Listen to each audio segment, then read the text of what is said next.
10টার মধ্যেই ভাত মাছের ঝোল রান্না করে সমাপ্তি সুনির্মলকে খেতে ডাকল। খাবার খেয়ে লাঞ্চের জন্য টিফিন নিয়ে সুনির্মল অফিসের উদ্দেশ্যে রওনা দিল। অফিস যাওয়ার আগে সুনির্মল সমাপ্তিকে বারবার করে বলল, সমাপ্তি, সাবধানে থাকবে, তাতানকে একটু চোখে চোখে রাখবে।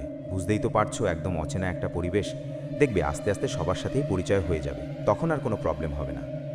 সমাপ্তি মাথা নেড়ে বিদায় জানালো সুনির্মলকে। সুনির্মল চলে যেতেই সমাপ্তি দরজাটা লক করে দিল।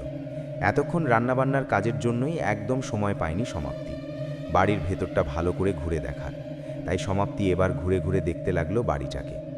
বাড়িটার নিচের তলায় 2টো রুম, একটা কিচেন, বাথরুম, আর উপর তলায় 3টে রুম আর চিলেকোঠা। সমাপ্তি এসে দাঁড়ালো ছাদে।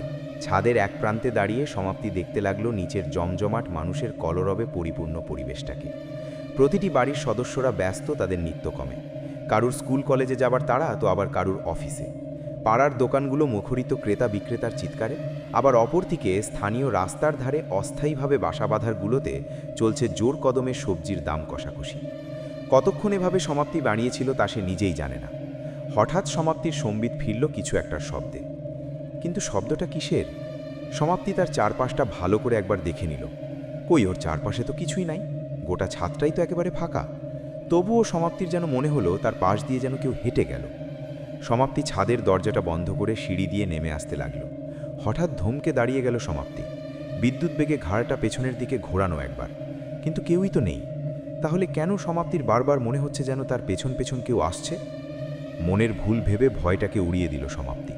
চিলেকোঠার সিঁড়ি বেয়ে নিচে নেমে এসে সমাপ্তি দেখল তাতান যেন কাউকে খুঁজে চলেছে। সে একবার এই রুমে ঢুকে বিছানার তলা, আলমারির পিছনে ভালো করে দেখে আবার অন্য রুমে গিয়ে তন্ন তন্ন করে খুঁজছে কাউকে। সমাপ্তি বলে উঠল, তাতান, কি হয়েছে বেটা, কি খুঁজছো তুমি? তাতান বিস্ময় ভরা 2টো চোখে মায়ের দিকে তাকিয়ে বলল, মা জানো, এখানে কেউ একটা ছিল, আমি তাকে দেখতেই সে ছুটে কোথায় চলে গেল, তাই আমি ওকে খুঁজছি। সমাপ্তির শান্ত গলায় একটা বিবর্ণ ছাসির বৃথা চেষ্টা করেও হাসির ঝলক মুখে আনতে না পেরেই বলল, তুমি ভুল দেখেছো তাতান, দেখো দরজাটা ভেতর থেকে বন্ধ, তাহলে কেউ কি করে বাইরে থেকে বাড়ির ভেতরে ঢুকবে? কথাটা শুনে তাতান আবার তার ছোট্ট খেলার গাড়িটা নিয়ে খেলতে শুরু করলো। সমাপ্তি তাতানকে যাই বলুক না কেন, একটা খচখচানি তার মনে থেকেই গেল। সে নিজেও তো কোনো কিছুর তার পাশ দিয়ে হাঁটার শব্দ পেয়েছে ছাদে।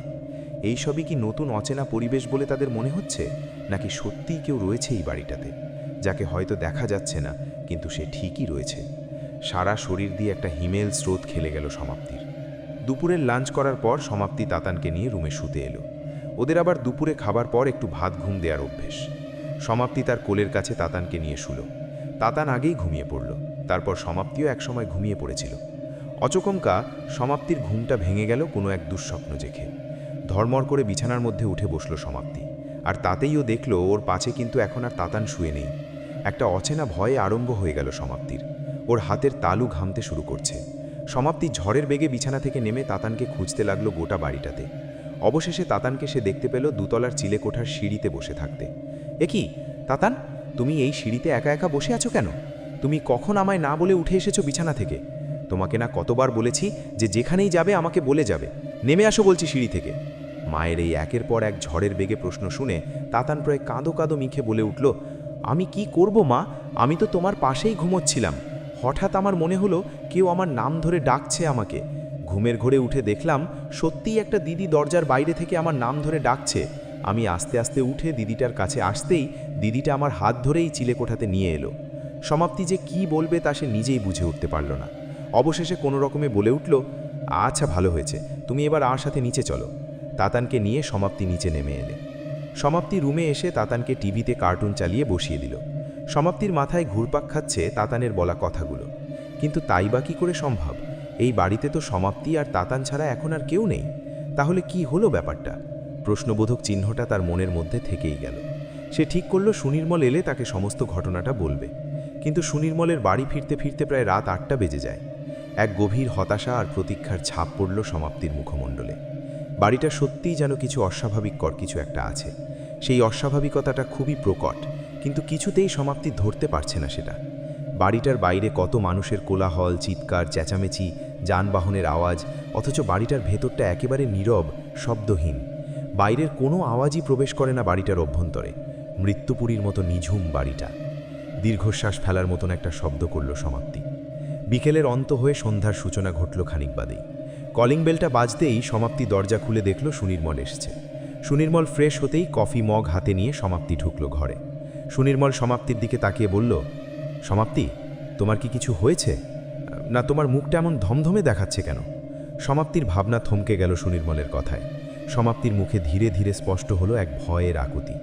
খানিকটা সংশয় মিশিয়ে সমাপ্তি তার মনের ভাব ভাষায় প্রকাশ করল।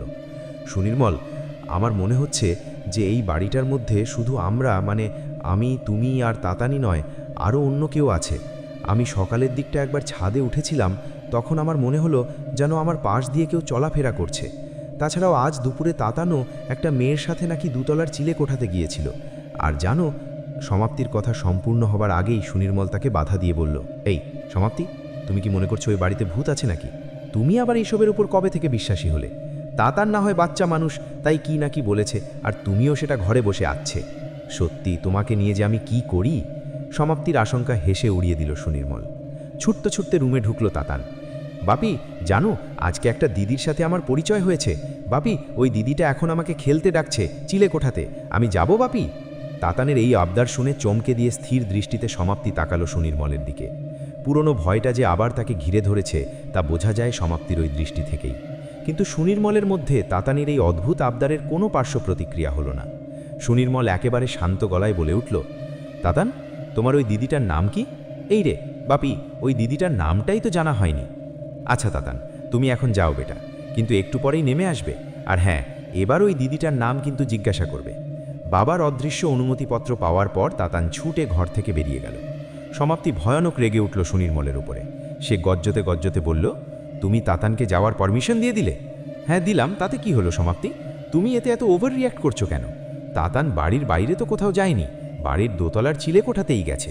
সারা বাড়ি আলো জ্বলছে, সিঁড়িতে রেলিং আছে, তাহলে আবার ভয় কিসের? সমাপ্তি কম্পিত গলায় বলে উঠল, ভয়টা যে কোথায় তা তুমি বুঝবে না।